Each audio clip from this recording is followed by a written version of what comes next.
For today's video, I'm gonna talk about all of the books that I read during the month of May. And beware, there's a lot of different subgenres of fantasy in this video. So hi and welcome my fellow fantasy book lovers, or if you're new here, hi and welcome. My name is Kaylie and I'm a fantasy addict from Belgium. As mentioned, for today's video, I'm gonna talk about all of the books that I read during the month of June, including the one that I did a live stream about. However, the live stream didn't really go as planned, so it is in two parts. If you want to rewatch it, there is the first part in which I actually talk about the book. And our next book club is going to be on the 27th of June, and the day that I'm recording this video, I haven't chosen the book yet. There's two books currently in lead. I think it is The Phoenix Keeper and Dark Rise. So if you haven't voted yet, there's also The City of Stardust and The Great Library of Tomorrow. And all four of these books are books that I really want to read. So who knows, maybe I will read all of them during the month of June. But now let's get into the books of May. I started May with a book that I hoped would be a good comfort read because the Emily Wilde series is a series that I tend to really enjoy because of the whimsical atmosphere but not being over the top on the romance. And the cover art for this book has really cleverly been made because the green book that is here at the bottom says Encyclopedia of Fairies, which was one of the first books by Emily Wilde, and it also has snails, and the snails will become an element that is highly needed in the book somewhere. I'm not going to talk too much about it. This is the third book of the Emily Wilde series. Did I love this book? No. Did I hate this book? No. Was it just okay? Yes. If you're into cozy fantasy, there are some stakes, like in this book there were a little bit more stakes I felt than in the other ones, but still with the cozy fantasy and a little bit of romance vibes. Now, the romance between the two main characters has nothing explicit going on. It's kissing, cuddling, and nothing more. I liked this book. Again, I didn't love it. It was a 3-star read for me, which means that it's okay, but it's not like something that I would rave on about for days. It wasn't bad by any means. It's okay. After the Emily Wilde book, I went into Phantasma, and the reason I'm not holding up the book right now is because I don't physically own it. I own it on my e-reader. Now, Phantasma was the book for our book club. I made a double live stream about it because the first live stream something went wrong and then I couldn't get it back up again, so I started a new live stream. So it is kind of chaotic. Now, with Phantasma, the book was something that I didn't really know what I was going into. So at the start of the book, we have two sisters and we follow one of the two sisters.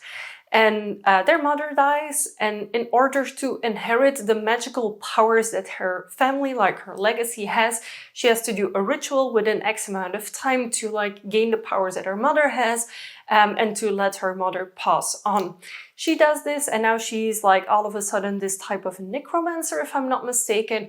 But she notices, while they're preparing for the funeral of their mom, that taking over responsibilities is not the easiest thing that there is. And because the main character that we follow is the oldest sister, the youngest sister doesn't have this weight on her shoulders, and she discovers that her younger sister actually has a social life, etc., and that there's a lot of things going on with the house that they live in that they weren't aware of, or that at least she wasn't aware of, but the other sister is. Now, in this world, there are sort of houses, contest houses with devils that are called Phantasma. It's kind of like a traveling circus, except it's not a circus, it's like a manor, which is called Phantasma in this book. I know it also has other names because in the second book there's something different going on. But the younger sister has actually vanished, and the older sister discovers that she might very well be in this Phantasma. Now, Phantasma, as mentioned, is like a Haunted Mansion meets Hunger Games.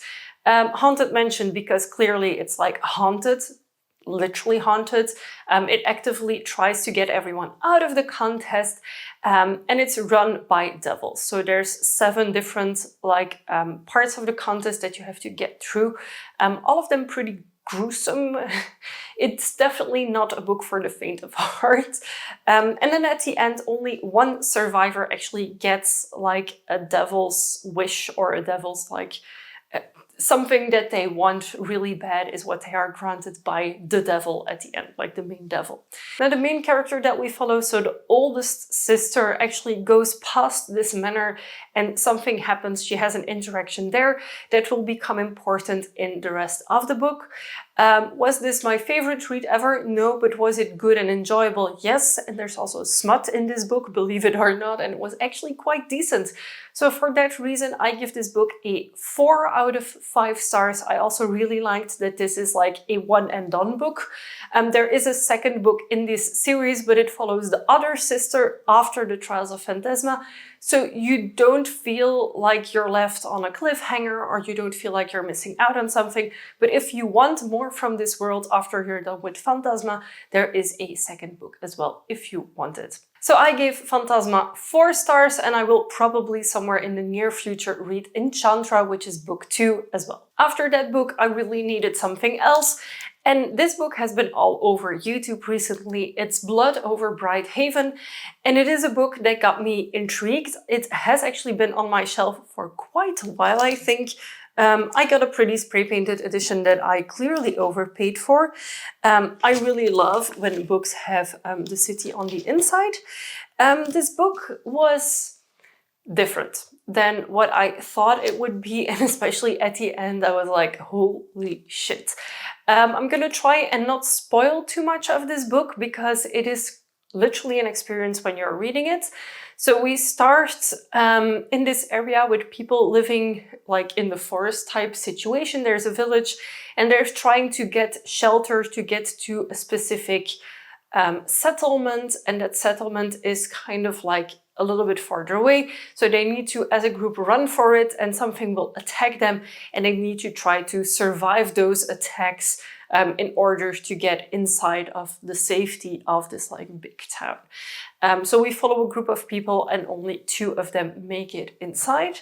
And then, so that's the prequel, that's the intro to the book. And then we switch to a female character inside this society, and she's becoming a mage, or she right now is like a mage's assistant or apprentice, and she's trying to get accepted into like the 100th top of the mages there. So in this world building, the mages so far, like the high tier mages that she's trying to become a part of, are all male. So out of the like 95, I think there are at the point of start of this book, because they're replacing 5 of them that have perished, of course. She is the only female to even try to get in, but she's super talented. She works really hard for what she does, and she passes the exam, therefore becoming one of the first female mages. But then is when everything that is going on in this book starts to become clear, and it is honestly shocking. The things that she discovers are not okay at all, and when she tries to confront the rest of like the mages with them, it's quite astounding what they do with it. So when you start reading this book, know that there are gonna be some very heavy moments in it. I even struggled with it a little bit because it was like, holy shit, what? I love this book. I didn't love it that it would be 5 stars, but I liked it enough that it would be 4 stars. The main reason for that is that the ending for me felt rushed. I felt that the ending was like something needs to happen so we have a conclusion to this book, and it set a bit wrong with me. Also the events that happen at the end, holy shit. So I'm not sure if there will be more books by this author in the same realm or the same world building. Because that would be interesting to see, like, after the events at the end of the book, what happens next. But I really enjoyed it, and I even found this book too short, which is something that doesn't often happen, but I just wished it was a little bit deeper, a little bit more fleshed out at times. I love this book, but it's, for those reasons, it's a 4 star instead of a 5. And after a heavy hitter, I needed something light and fluffy, so I picked up the first of the Kingfisher Paladin books.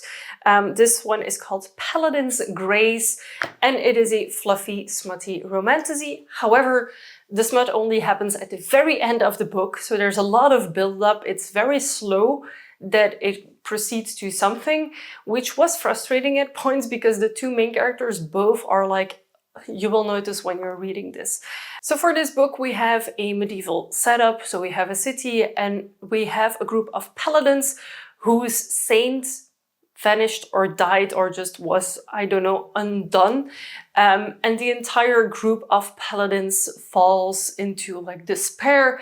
They have like madness going on, kind of. They go berserk is how they describe it. So it's a little bit D&D vibes as well. So the paladins that survive this initial like craze, they're put into the House of the Red, or they get taken in by the House of the Red, which is also like a saint of sorts. There's a lot of saints in these books.